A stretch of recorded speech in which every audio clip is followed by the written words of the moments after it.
Assalamualaikum warahmatullahi wabarakatuh.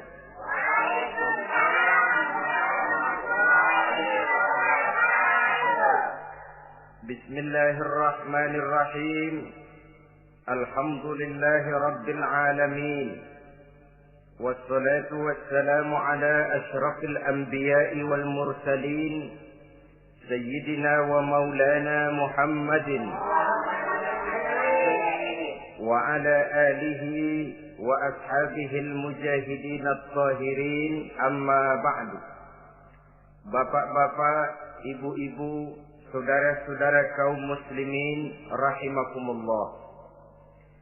Pada pertemuan terdahulu kita telah membicarakan bagaimana memilih jodoh menurut tuntunan agama Islam.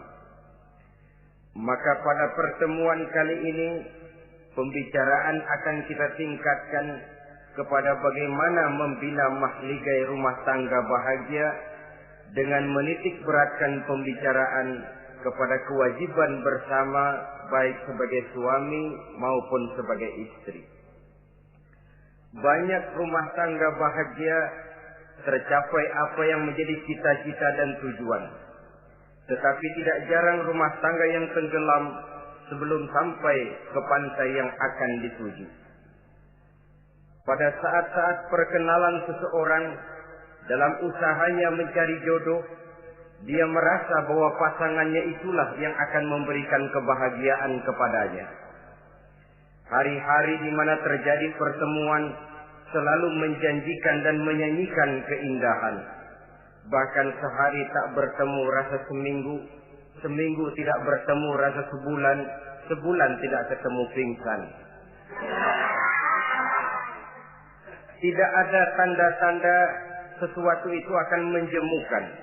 Namun setelah memasuki kehidupan bahtera berumah tangga, baru beberapa bulan saja atau baru beberapa tahun saja, semua impian tadi sirna dan musnah. Bahagia yang disangka, sengsara yang datang menimpa. Keindahan yang diharap, malah kemalangan yang tumbuh. Hal ini disebabkan orang tidak meresapi hikmah daripada kehidupan berumah tangga, tidak menyadari tanggung jawab dan kewajiban yang akan berbuntut tidak timbulnya saling pengertian, dan pada akhirnya tidak akan tumbuh ketenangan di dalam rumah tangga itu.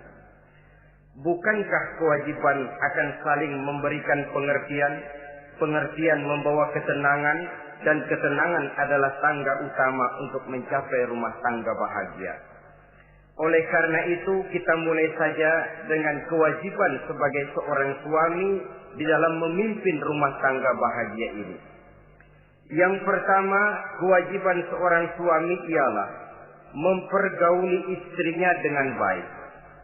Setiap suami, manakala selesai dia mengucapkan ijab dan qabul di hadapan tuan pengulu atau tuan qadhi, maka ia pun mengucapkan sighat ta'liq yang berisi perjanjian dari seorang suami bahwa ia akan mempergauli istrinya dengan baik, muasyarah bil ma'ruf menurut tuntunan syariat agama Islam.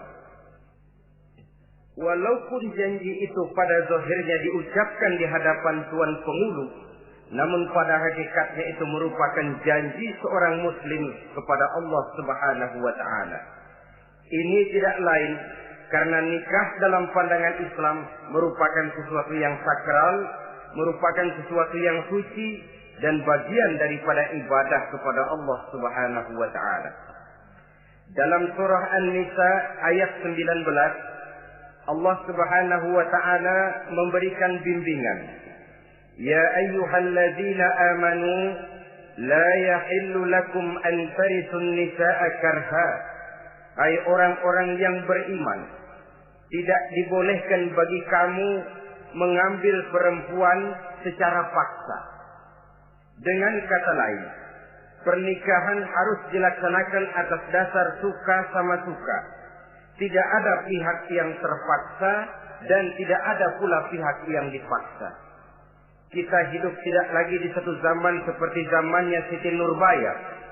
Walaupun barangkali cinta memang bisa timbul setelah pernikahan, tetapi akan lebih baik kalau sebelumnya telah diawali dengan saling kenal mengenal, saling memahami latar belakang masing-masing untuk memudahkan timbulnya saling pengertian. Wala ta'diluhunna litadhhabu bi ba'di ma ataitumuhunna illa an ya'tina bi fahishatin mubayyinah. Dan jangan kamu mempersulit mereka karena ingin mengambil kembali sebagian dari apa yang telah engkau berikan kepada mereka, kecuali apabila mereka telah nyata-nyata melakukan perbuatan-perbuatan yang keji. Wa ashiruhunna bil ma'ruf, dan pergaulilah istri-istrimu itu dengan baik. Fa in karihtumuhunna, kalau kamu merasa tidak suka kepadanya, bersabarlah.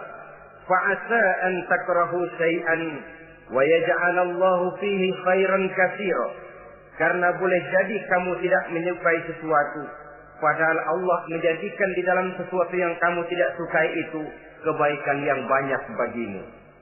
Ini merupakan tuntunan umum betapa seorang suami harus mempergauli istrinya dengan baik, mu'asyarah bil ma'ruf, menurut tuntunan syariat agama Islam.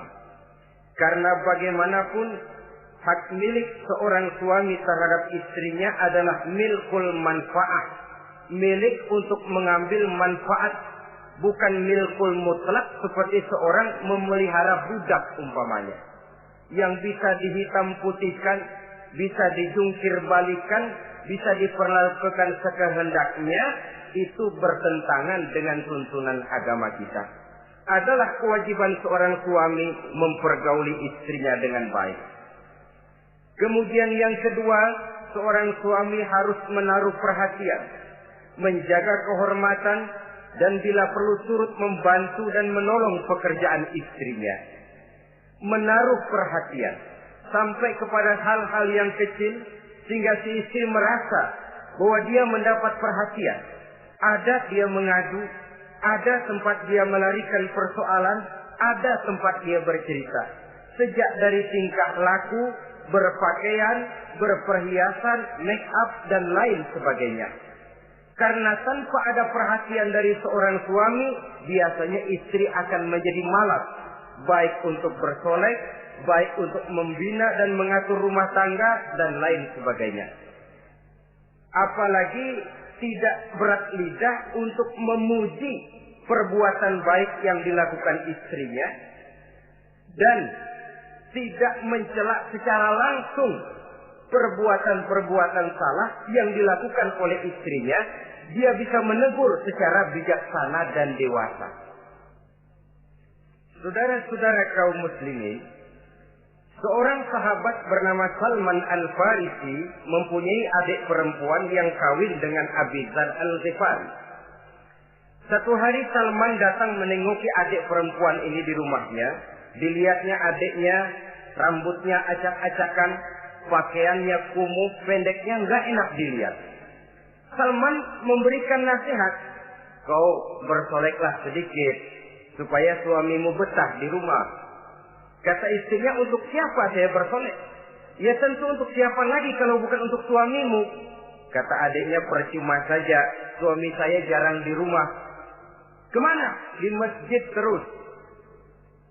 Salman mengadukan hal ini kepada baginda Rasul, lalu baginda Rasul mengatakan, inna likulli syai'in haqqun, segala sesuatu ada haknya.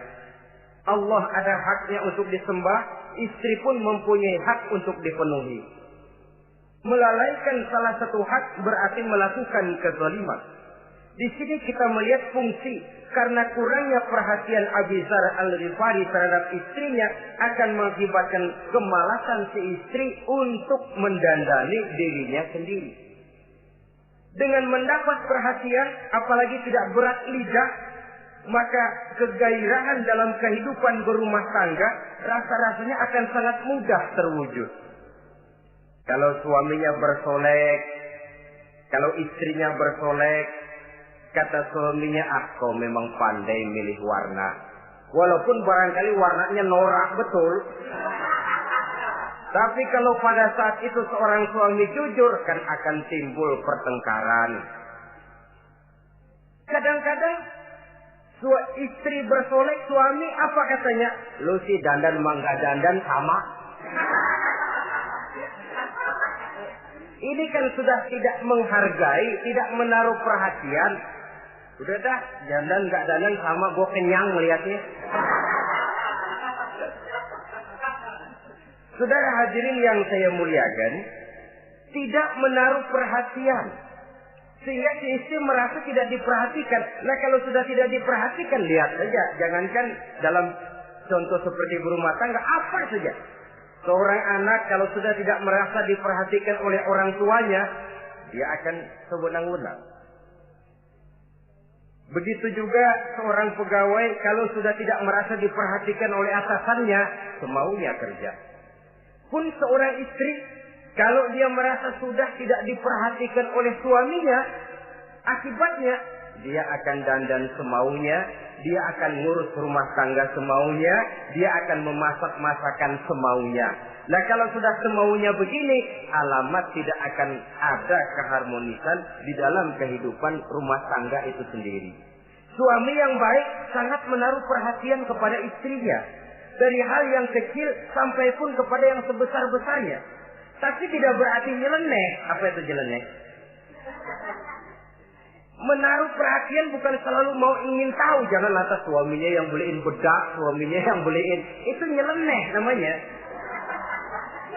Overacting. Terlalu berlebih-lebihan sampai kepada sesuatu yang tidak pada tempatnya. Di samping menaruh perhatian juga menjaga kehormatan. Dan bila ada waktu, dia turut membantu, menolong pekerjaan daripada istrinya. Bukankah seorang perempuan mau melakukan nikah dengan seorang laki-laki karena dia mendambakan hidup yang bahagia? Terus terang saja kan kadang-kadang istri kita ini lebih banyak borongan. Yang saya maksud borongan artinya ya sebagai istri ya dia. Ya nyuci ya dia, ya masak ya dia, ya membersihkan rumah tangga ya dia. Istri borongan. Baiklah kalau barangkali memang kondisi ekonomi kita belum menunjang ke arah sana. Walaupun istri berkewajiban untuk taat kepada suami, tetapi adalah wajar suami pun tenggang rasa dan timbang-timbang. Rasulullah saja kadang-kadang dan tidak jarang menjahit bajunya sendiri, memperbaiki kasutnya sendiri. Artinya pada waktu yang terluang dan memang bisa dilakukan, jangan mengandalkan kepada istri. Dengan demikian istri merasa bahwa resiko membina rumah tangga adalah merupakan resiko bersama. Saudara-saudara, yang ketiga, seorang suami yang baik memperhatikan yaitu tidak mengeluarkan kata-kata yang kasar. Sebab apa? Perempuan adalah makhluk yang paling cepat tersinggung. Perasaannya sangat halus. Dan saya kira perempuan itu lebih sakit ditampar dengan bahasa daripada ditampar dengan tangan. Kalau ditampar dia dengan tangan, urusannya paling nangis 2-3 jam sudah sembuh. Tapi ditampar dia dengan kata-kata, ditampar dia dengan omongan, itu sangat menyakitkan hatinya. Seorang suami yang baik tidak mengeluarkan kata-kata yang menyinggung perasaan, kata-kata yang kasar. Dia pandai menggunakan kata-kata yang baik untuk menghidupkan rumah tangganya. Rasulullah seringkali memanggil Siti Aisyah itu dengan Humaira. Humaira dari kalimat ahmar yang kemerah-merahan. Sebab rupanya kulit Siti Aisyah itu kuning kemerah-merahan seperti tomat mengkel. Sehingga panggilannya Ta'ali ya Humaira, kemarilah wahai yang kemerah-merahan. Alangkah indahnya panggilan ini. Kadang-kadang kita mah jujur suami ini. Ketahuan istri bongkok, enak banget bongkok, sini loh.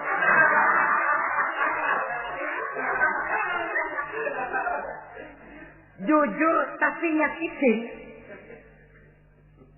Saudara-saudara, kadang-kadang inilah ya, bahasa perbuatan sangat besar pengaruhnya dalam menciptakan keharmonisan di rumah tangga. Pacaran mah manggilnya yang, Mau kemana yang? Udah endah aja udah. Begitu berumah tangga masih indah kakanda. Punya anak satu, bapaknya anak-anak. Punya anak dua, bapak lo. Sudah 3 anaknya, bapak hilang eluh manggilnya. Panggilan ini mengalami pergeseran. Nah begitu juga suami. Ketika pacaran bukan main. Ketika baru melakukan akad nikah sedang honeymoon bulan madu, asik betul. Kemana-mana selalu bersama. Kondangan selalu bersama. Resepsi pergi bersama. Jalan bergandengan tangan. Istri sedikit terpeleset. Khawatir bukan main. Hati-hati yang.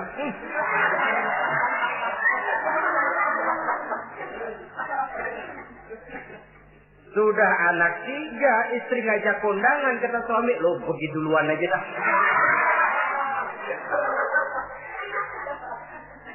Pulang kondangan, istri laporan, bang saya kepleset. Emang lu mau mampus? Kejam betul.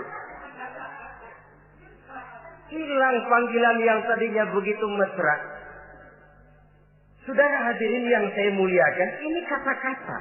Kelihatannya kecil, sederhana, tapi sangat besar pengaruhnya dalam menciptakan rumah tangga yang bahagia ini. Oleh karena itu, soal isi hati kita, itu urusan gaib. Yang tahu cuma Allah. Orang lebih dahulu lihat penampilan, dan dari penampilan ini, yang dinilai adalah kata-kata kita. Oleh karena itu, seorang suami yang baik, dia tidak mengeluarkan kata-kata yang menyinggung perasaan. Kalaupun dia marah betul, dia tidak mencaci maki secara langsung. Dia bisa menggunakan kata-kata kiasan. Maka agama memberikan tuntunan, kalau seorang suami marah, jangan memukul muka.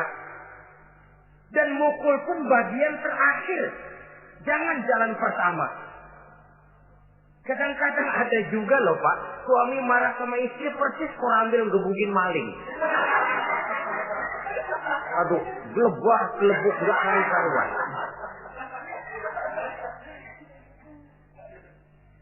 Jangan, kata agama, kalau kau memang ya melihat tingkah laku istrimu yang tidak enak, tegur dengan kata-kata lemah lembut.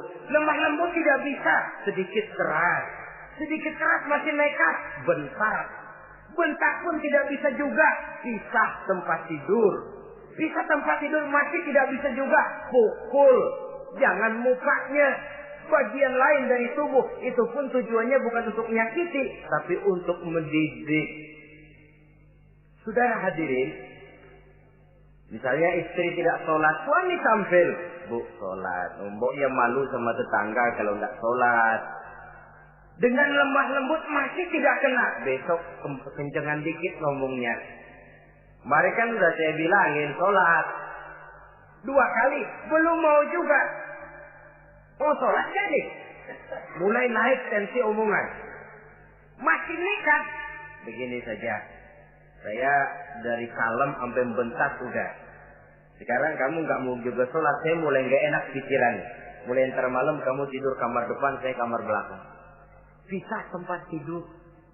Kadang-kadang kan nggak kuat emosi kalau sudah marah sama istri, ngebludak kalau istri diusir sudah pulang ke rumah moyang muzat.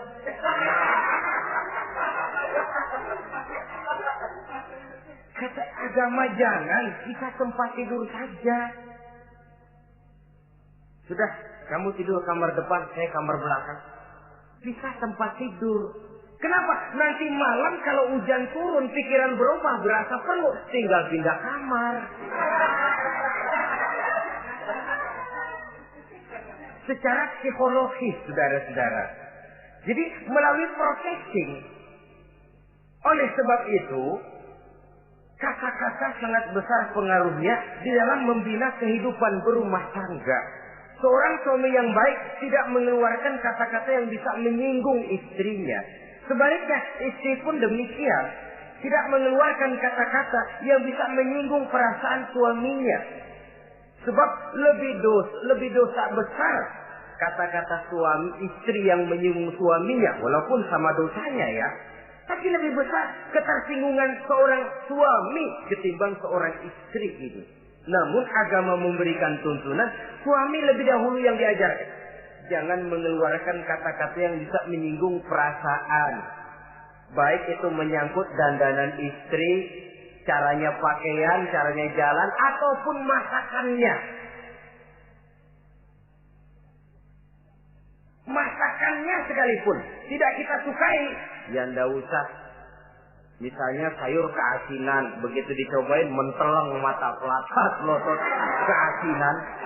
Ndak usah lantas tolak pinggang, lu masak melotot ya. Ndak usah. Saudara hadirin yang saya muliakan, jadi itu dari segi masakan.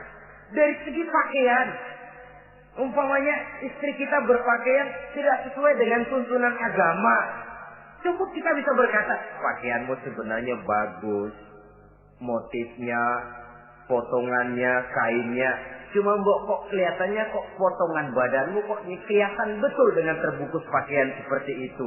Alangkah lebih baiknya, nah dengan demikian istri nggak terlalu tersinggung daripada sudah dandan bagus-bagus. Lalu istri suami ngobrol kata yang gak enak. Bagus lo kayak nangka dikerosoin.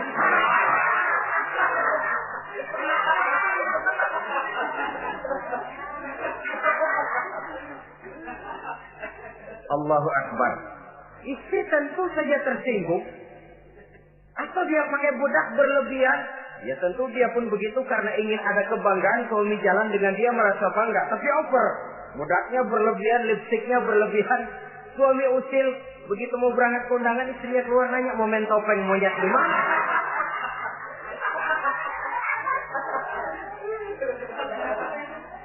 Tentu dia akan tersinggung karenanya. Jadi saudara-saudara, ini yang ketiga. Yang keempat, seorang suami yang baik jangan memberikan pekerjaan di luar batas kemampuan istrinya. Loh, tugas istri itu nyaris 1 kali 24 jam. Seorang suami, bagaimanapun payah dia bekerja, pulang dia bisa istirahat, tidur malam dia bisa tidur dengan nyenyak. Tapi seorang istri, apalagi dia punya anak kecil, bayi misalnya, itu nyaris jam kerjanya 1 kali 24 jam. Sejak bangun tidur sampai tidur lagi, bahkan tidurnya pun selalu diusik oleh anaknya. Anaknya kalem, bapaknya ngusik.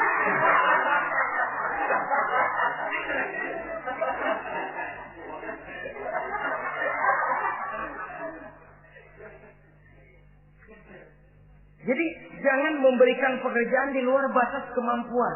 Kata pepatah, "Iza aradta an tuta'a fasal ma yustata." Apabila kamu ingin ditaati, perintahkan apa yang orang mampu mengerjakan. Jadi kalau kita memerintahkan seseorang untuk melaksanakan sesuatu yang dia jelas tidak mampu, itu artinya sama dengan kita tidak ingin ditaati oleh orang itu.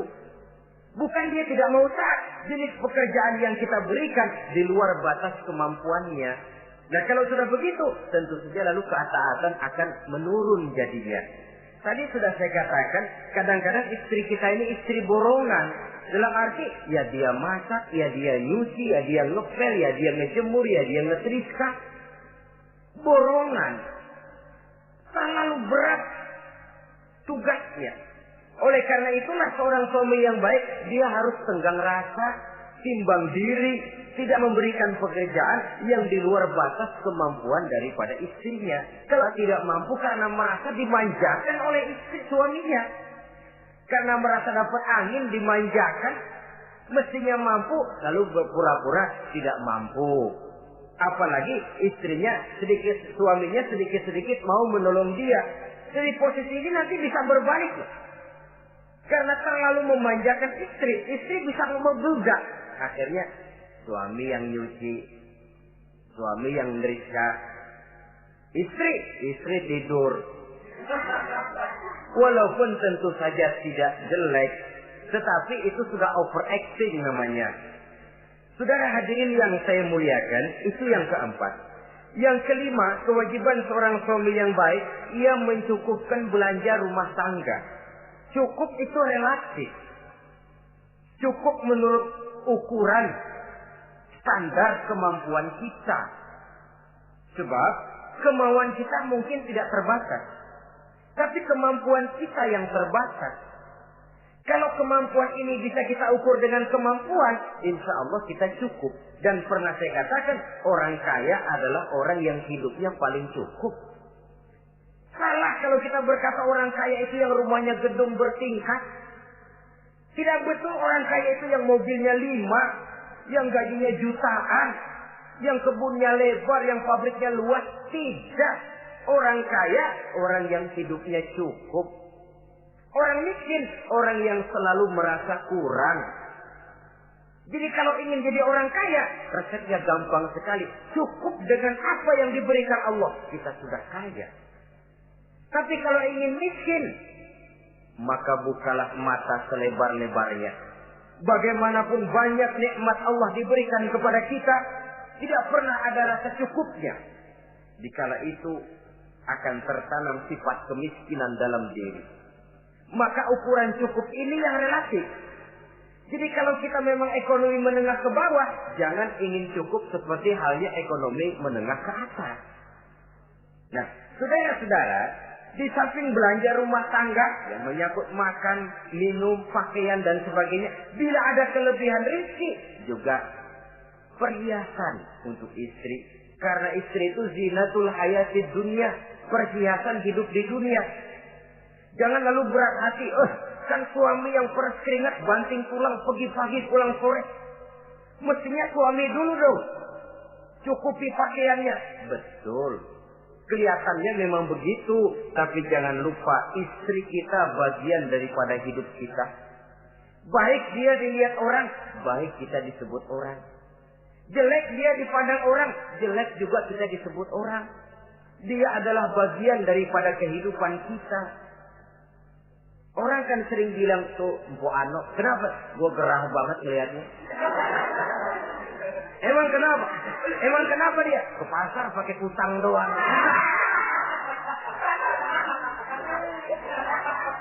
Kata temennya, terang aja dia kan binnya si Meun itu.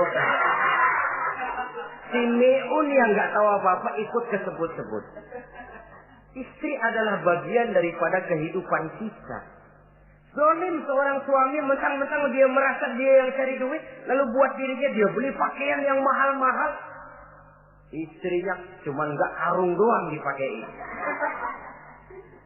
Istri adalah bagian daripada hidup kita. Baik dia dilihat orang, baik kita disebut orang. Jelek dia dilihat orang, akan jelek juga kita jadi pembicaraan orang. Ini tidak lain karena dia merupakan perhiasan bagi suami dan bagian daripada kehidupan seorang suami.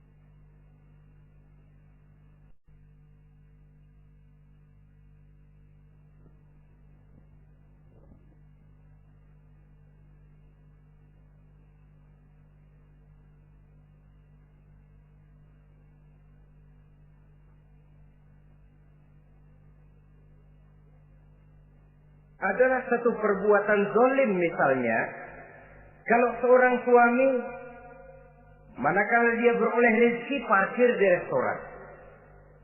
Kalau tidak ada duit baru dia pulang ke rumah. Sementara dia enak makan makanan yang serba nikmat dan lezat di restoran yang serba ada, istrinya di rumah cukup kangkung saja sama toge. Adalah satu perbuatan yang zalim dan istri berhak menuntut karena itu memang merupakan haknya.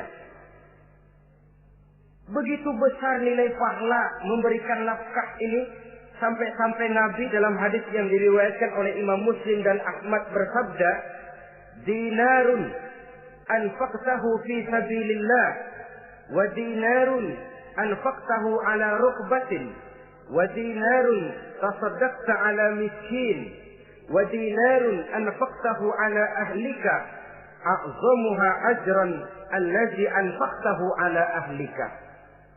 Uang yang kamu belanjakan di jalan Allah, uang yang kamu belanjakan untuk membebaskan budak, uang yang kamu sedekahkan kepada orang miskin, dan uang yang kamu belanjakan untuk nafkah keluargamu, pahalanya itu lebih besar uang yang kamu belanjakan untuk nafkah keluargamu. Ya Allah. Jadi rupanya nilainya sedemikian besar. Saudara hadirin yang saya muliakan, ini kewajiban yang keempat. Yang kelima maksud saya. Yang keenam, kewajiban seorang suami, dia berusaha untuk meningkatkan pengetahuan daripada istrinya. Membimbing. Sebab selain daripada berfungsi sebagai seorang suami, dia juga adalah guru daripada istrinya. Kalau dia tidak bisa membimbingnya secara langsung, setidaknya doronglah istrinya untuk ikut menghadiri pengajian, majelis-majelis taklim, bergaul dengan ustazah-ustazah, sehingga terdapatlah peningkatan pengetahuan. Paling kurang pergaulannya bertambah luas, cakrawala pandangannya juga tidak jadi sempit karenanya. Sebaliknya, peluang ini pun harus dimanfaatkan oleh istri dengan sebaik-baiknya, dengan niat yang ikhlas keluar dari rumah untuk mencari ilmu pengetahuan. Yang repot kadang-kadang dari rumah berangkat ngaji, sampai di pengajian suaminya diakur-akurin.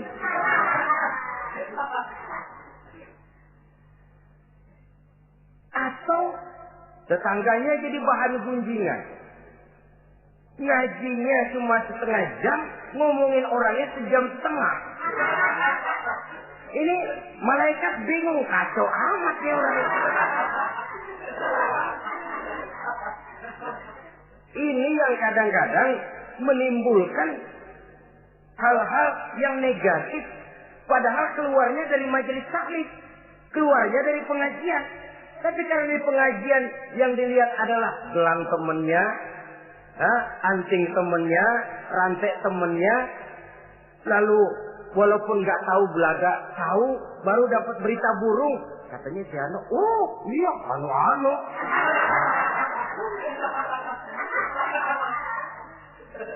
Saudara hadirin yang saya muliakan, akhirnya nanti kan suami jadi pegel. Lu kok disuruh ngaji bukan mikir bener, pulang malah gua digonggong-gonggong minta gelang, bagaimana? Rupanya tidak memanfaatkan peluang yang diberikan itu seperti yang seharusnya.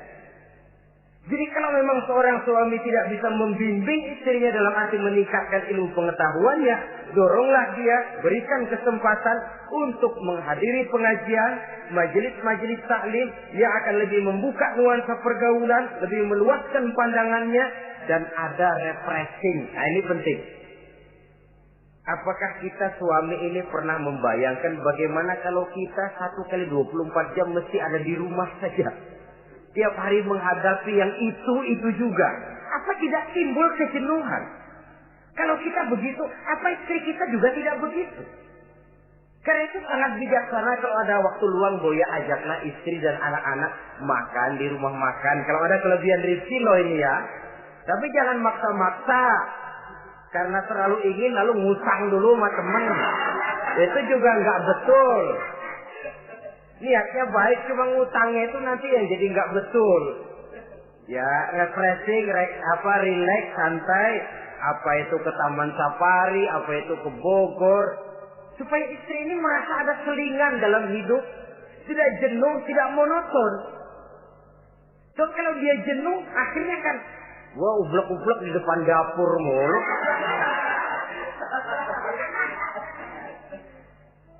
Saudara hadirin yang saya muliakan, kejenuhan ini pada suatu saat kan akan meledak. Nah, kalau meledak tanpa tersalurkan, dia akhirnya akan mencari saluran sendiri. Iya kalau positif, kalau negatif, inna lillahi wa inna ilaihi raji'un jadinya. Oleh karena itu, seorang suami yang baik berkewajiban meningkatkan pengetahuan istrinya. Sebab boleh jadi istri tidak melaksanakan kewajiban karena tidak tahunya. Nah, kalau istri nggak tahu, jangan digoblok-gobloki. Mestinya dibimbing, diberikan kesempatan ngaji. Kamu sih disuruh gini aja kok nggak bisa, emang goblok aku nih. Memang bukan dibimbing malah digoblok-gobloki. Kalau istri kan apa ya? Bahasa Prancisnya nelongso. Apa nelongso? Narik diri. Apa katanya? Gue tahu lu goblok, lu ngapa kawin sama gue. Nah.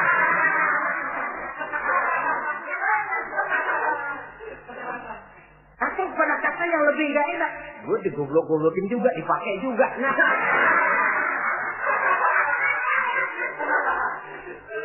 Kan lebih gak enak lagi tuh.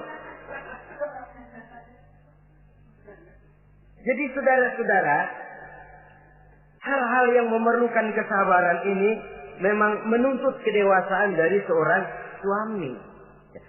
Dia kalau baru 1-2 bulan berumah tangga, segalanya masih menjanjikan dan menyanyikan keindahan. Tapi makin hari kita bergaul di rumah tangga, kita makin tahu karakter, mental, watak daripada istri. Kekurangannya mulai kelihatan, keburukan wataknya mulai nampak. Dikala itulah kita sebagai suami harus dewasa, sabar, membimbing mereka. Kalau waktu 2-3 bulan pertama di rumah tangga namanya honeymoon, segalanya indah. Mana ada kekurangan. Masa keasinan, lezat. Nasi kekerasan, asyik. Segalanya nggak pernah salah, selalu betul. Suami, istri masak keasinan. Lihat si suami melotot makan, nanya, "Bang, sayur keasinan?" Enggak. Soal keasinan bagus. Keasinan masih bagus. Kenapa? Udah endah aja. Tapi mampukah ini bertahan? Ini yang jadi masalah, mempertahankan suasana kebaruan itu. Saudara hadirin yang saya muliakan, yang ketujuh, kewajiban suami ini, suami yang baik memberi kesempatan kepada istri untuk nengok, bersilaturahmi dengan orang tuanya, kerabatnya, atau tetangganya. Walaupun nanti ya, istri tidak boleh menggunakan ini secara salah. Karena apa? Karena orang tua dan mertua itu cuma istilah. Hakikatnya ya sama, yang mertua ya orang tua. Ya apalagi orang tua.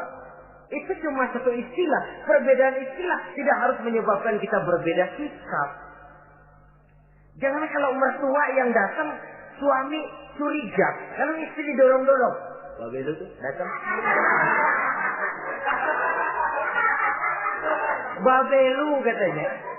Lalu belum apa-apa sudah buruk sangka. Biasa babe lu. Biasa katanya. Nah, biasa ini sudah gak enak tuh. Biasa datang bawa jeruk, pulang minjem duit. Allahu Akbar. Ini kan sudah menanamkan rasa gak enak. Malah akan lebih baik kalau mertua yang datang, suami menyambut lebih dahulu. Tidak akan nampak kecintaannya. Tidak lagi membedakan antara mertua dengan orang tua karena cuma sekedar istilah. Memberikan kesempatan. Dan seorang istri pun, walaupun akan ke rumah orang tuanya sendiri, izin suami itu wajib. Jangan merasa, saya kan mau ke rumah orang tua sendiri, kepada orang tua kan ibadah, wajib, betul. Tapi setelah punya suami, ranking pertama suami. Bukankah saudara pernah dengar satu riwayat, seorang sahabat akan pergi jihad di jalan Allah, perang membela agama. Ketika akan berangkat, dia pesan sama istrinya, "Aku mau perang membela agama. Aku pesan, kalau aku belum pulang ke rumah, kau jangan keluar rumah." Baik bang, berangkatlah si suami dengan iringan doa istrinya. Nah, ini istri yang baik ya. Suami pergi kantor, istri doa. Di situ letak kerjasama. Suami buka warung, istri sembahyang duha. Di situ letak kerjasama. Ya Allah, kata istri dalam doanya itu, mudahkan rezeki suami saya. Kalau memang rezekinya masih di langit, turunin ya Allah. Kalau masih terpendam di perut bumi, keluarkan ya Allah. Kalau masih jauh, dekatkan ya Allah. Ikhlas melepas suami dengan iringan doa. Suami pun berusaha lelapan terasa jalannya. Tapi kalau dari berangkat keluar rumah sudah dilepas oleh bemo. Tahu bemo? Moyo.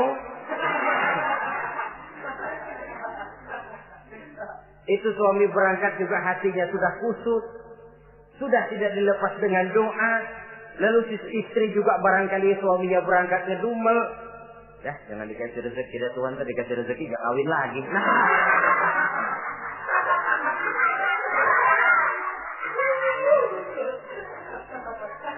Kalau sudah semacam ini yang terjadi, bukankah masing-masing yang berangkat pikiran kusut, yang melepas pun pikiran gak enak jadinya.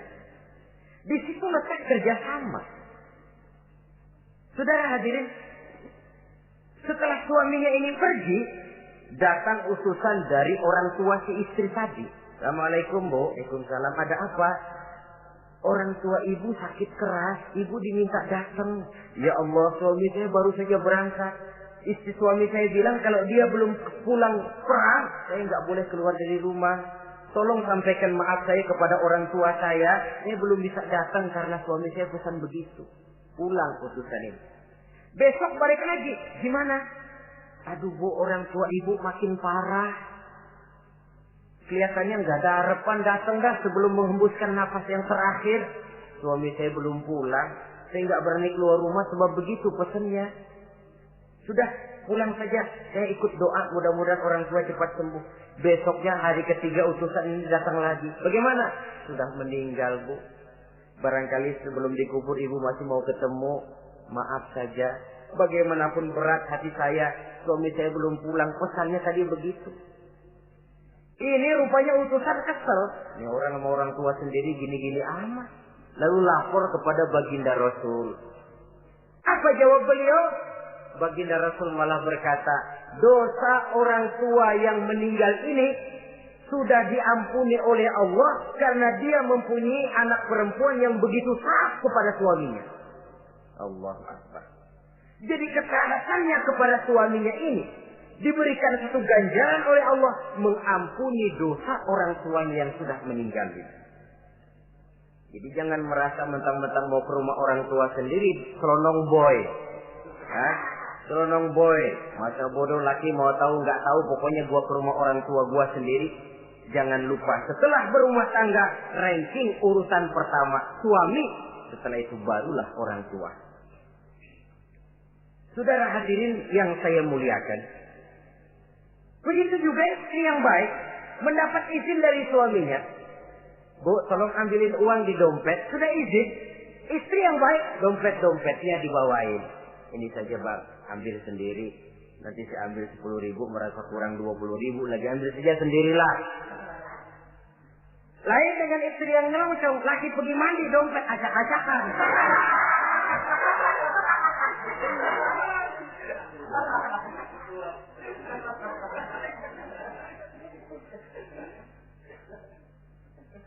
Saudara hadirin yang saya muliakan, baik silaturahmi itu kepada orang tua atau kerabat, famili, andai tolan, keluarga lain, ataupun tetangga. Tetangga itu perlu sepanjang dia menghasilkan nilai-nilai positif. Karena memang kita makhluk bermasyarakat. Yang tidak boleh kalau dengan bertetangga itu lalu menghasilkan hal-hal yang negatif. Saudara hadirin, yang kedelapan, seorang suami yang baik wajib bersikap lapang dada dan sabar menghadapi kekurangan-kekurangan yang ada pada istrinya. Lapang dada dan sabar. Sebab memang membangun manusia itu lebih sulit dari membangun jembatan. Kalau memperbaiki jembatan mungkin seminggu 2 minggu selesai. Tapi memperbaiki watak seseorang memerlukan waktu lama. Prosesnya diperlukan kesabaran, sikap lapang dada dan sebagainya. Seorang suami harus bersikap lapang dada dan sabar menghadapi kekurangan-kekurangan yang ada pada istrinya. Dan kekurangan-kekurangan itu tidak lalu dia ceritakan kepada yang lain. Kan ada toh kadang-kadang Suami kalau ngobrol sama temennya, kekurangan istrinya jadi topik diskusi.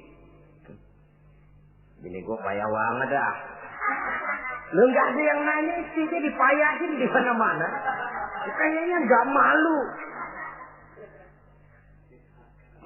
Mengorek aib sendiri kan menepuk air di dulang, toh itu artinya.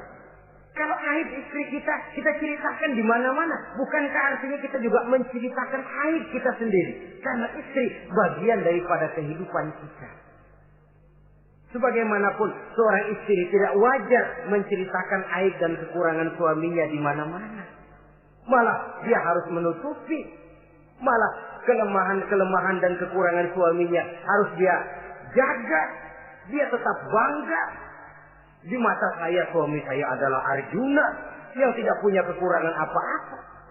Kalaupun orang bawakan berita, tidak betul itu.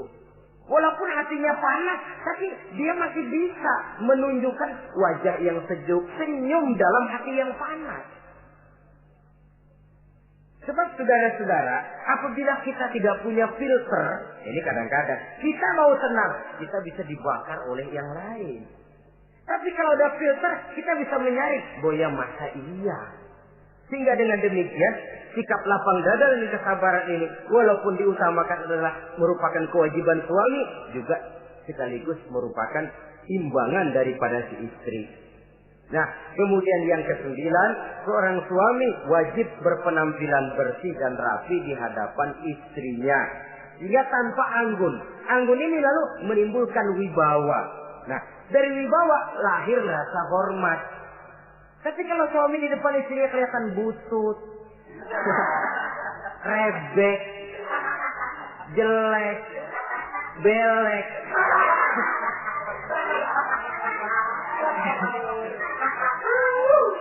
kata istrinya jodoh gua apes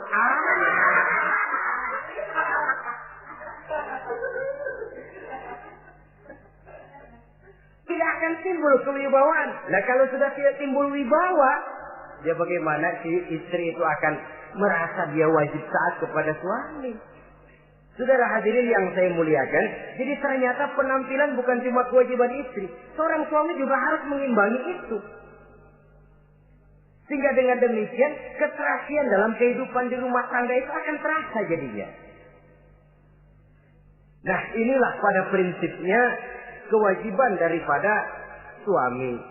Lalu kemudian apa kewajiban istri? Yang pertama, saudara-saudara, terutama ibu-ibu tentu, istri itu berkewajiban untuk taat dan patuh kepada suaminya. Sepanjang perintah suaminya itu tidak untuk bermaksiat kepada Allah. Jangankan amalan yang mubah, amalan yang sunnah saja tidak diizinkan oleh suami, masih dikerjakan oleh istrinya. Dosa. Itu amalan sunnah. Misal saja ini ya.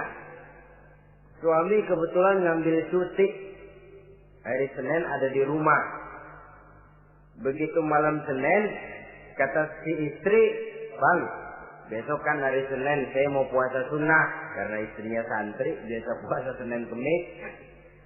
Kata suaminya, "Lu tega amat, gua tumben perek Senin. Senin ada di rumah lalu mau puasa, gua lu suruh ngapain?" Umpamanya lo ya, umpama.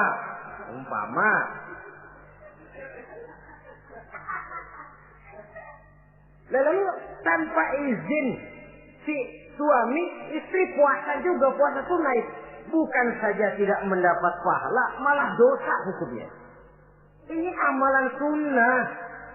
Apalagi timbang pergi arisan. Apalagi timbang pergi tetangga. Amalan sunnah tidak mendapat izin daripada si suami, dosa untuk dikerjakan. Dengan pertimbangan tadi, ya tumben cuti hari Senin. Istri dadakan puasa, lah suami nganggur total.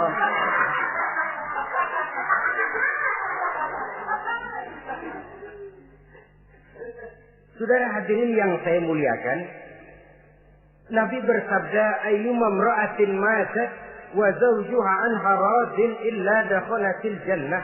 Apabila seorang istri, seorang perempuan meninggal dunia, suaminya ridho kepadanya, maka perempuan itu pasti masuk surga.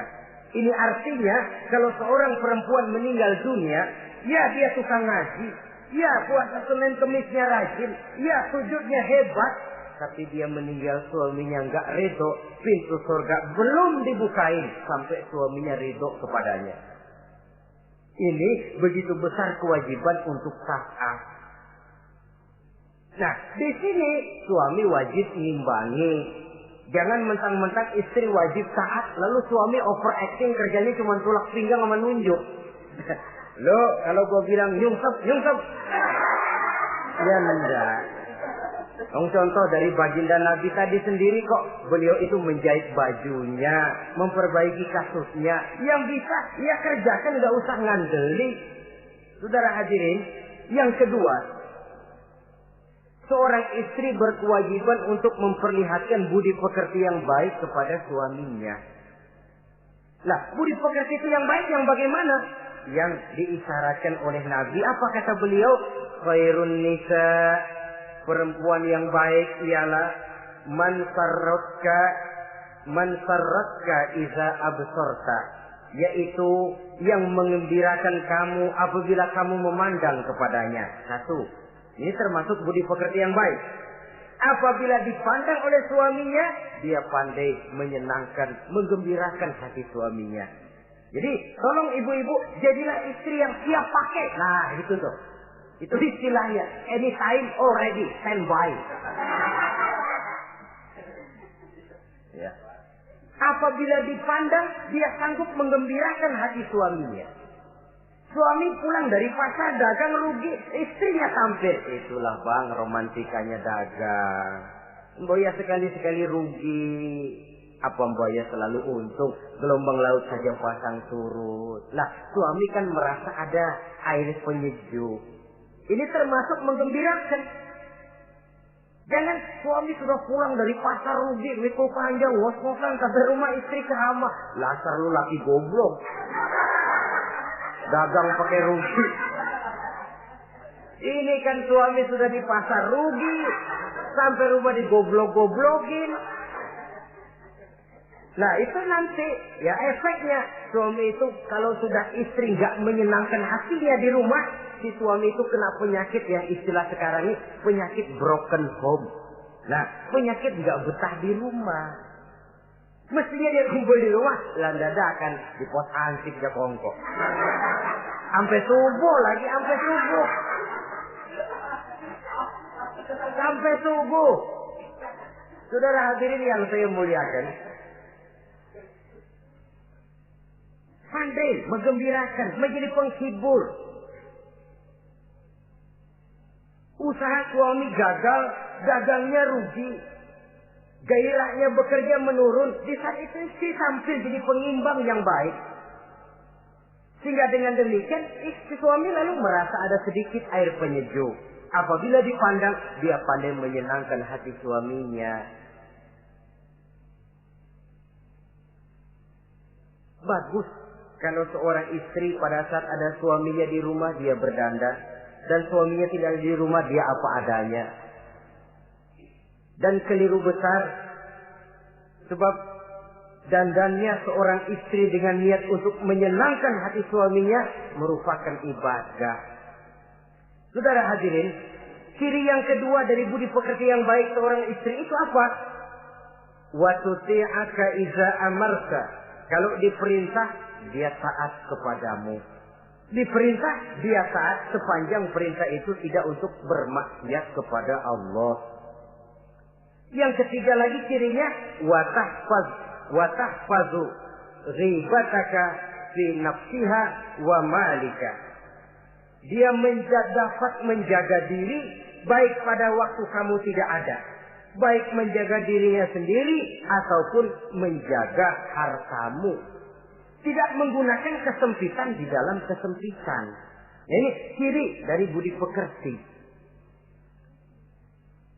Yang ketiga, sekarang kewajiban seorang istri dapat mengatur rumah tangga dengan baik dan rapi. Mengatur rumah tangga itu kan tidak perlu biaya yang mahal-mahal. Asal ditempatkan pada tempat yang serasi, komposisi warna yang cocok, tidak perlu perhiasan yang mewah-mewah. Orang lalu terkesan, rumahnya ini sejuk ya. Kenapa? Tata ruangannya kok enak dilihat, apik. Enggak karena mentang-mentang semua kepengen dilihat orang, semua ditaruh di ruang tamu. Sampai tempayan piring naik ke ruang tamu semua. Walaupun mahal, tapi kalau tidak pada tempatnya kan orang lalu, ini kok terlalu amat ya. Dapat menata. Dan menata ini tentu karena pergaulan. Saudara hadirin yang saya muliakan, sehingga dengan demikian ada suasana kebetahan.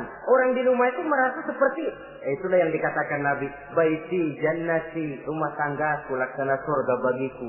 Laksana kebun, tempat di mana kita melepaskan lelah, tempat di mana kita menemukan ketenangan, tempat di mana kita menemukan refreshing dari segala kejenuhan dan kelelahan akibat tugas-tugas yang kita hadapi, baik di kantor, di tengah masyarakat, di pasar dan lain sebagainya. Yang keempat, jangan menambah kesulitan suami. Syukur kalau malah bisa membantunya. Bahwa ada seorang istri yang bekerja itu bagus, asal bisa menjaga diri dan bisa menjaga kepercayaan dan kehormatan daripada suaminya. Dan suami pun yakin bahwa jenis pekerjaan yang dikerjakan oleh istrinya itu tidak bertentangan dengan agama. Tapi malah kalau si suami yang mempekerjakan istrinya, mengeksploitir istrinya, ini zalim. Istrinya yang disuruh kerja, suami ongkang-ongkang kaki di rumah, istrinya yang peras keringat banting tulang. Ya kalau kerja, kalau dikerjain lebih parah lagi. Kan tidak sedikit toh problema rumah tangga semacam ini. Sehingga dengan demikian akhirnya apa? Kendali rumah tangga di tangan istri. Karena istri merasa dia yang cari duit. Istri merasa dia yang berusaha. Kenapa dia tidak mengendalikan rumah tangganya? Dikala itu jatuhlah suami di bawah komando istrinya. Hilang wibawa, hilang karisma, tidak ada ketakutan. Malah akhirnya berbalik seolah-olah si suami jadi istri dan si istri menjadi suami. Apalagi di zaman seperti sekarang. Walaupun pekerjaan sulit, tapi mereka yang punya wajah cantik, mudah senyum, gampang bergaul, dan mau obral. Tentu banyak saja lapangan kerja yang nyata-nyata bertentangan dengan agama. Nah, yang terakhir, kewajiban daripada istri ialah hemat, cermat, rajin, dan pandai menyimpan. Kalau dia dibelikan perhiasan oleh suaminya, niatnya tidak lain. Pertama, menyenangkan hati suaminya. Yang kedua, berjaga-jaga kalau nanti ada kesulitan. Toh perhiasan ini bisa dimanfaatkan. Tidak untuk show, tidak untuk sombong-sombongan, tidak untuk hebat-hebatan. Tapi dua hal yang jadi pilihan utama tadi. Dengan sikap hemat, cermat, rajin, dan pandai ini, menyimpan, memanfaatkan, dan menggunakan, maka nilai ekonomi di rumah tangga insya Allah akan mengalami stabilnya. Dengan demikian saudara-saudara, secara sepintas kewajiban suami dan istri sudah kita bicarakan. Dengan saling melaksanakan kewajiban akan timbul saling pengertian. Dari pengertian akan timbul ketenangan. Dari ketenangan insya Allah akan terwujud rumah tangga yang bahagia.